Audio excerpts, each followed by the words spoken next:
এই মুহূর্তে আমাদের মাঝে আমাদের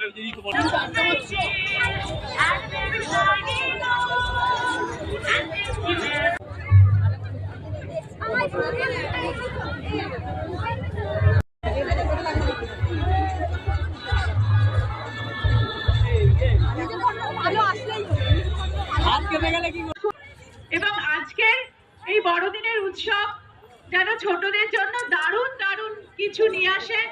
আর আমার মনে হয় ও হচ্ছে রিয়েল সান্টা ক্লজ। সবাই একটা জোরে হাততালি দাও। মানুষের রূপেই যেন তো সান্টা ক্লজ আসে মানুষের জীবনে, তাই তোমাদের কাছে সান্টা হিসেবে পৌঁছায় ও সব কেক নিয়ে। খুব ভালো থেকো। আগামী আমার অনেকগুলো সিনেমা আসছে, দেখো। তার মধ্যে অন্যতম হচ্ছে পুরাতন। ছেড়ে দাও ছেড়ে দাও।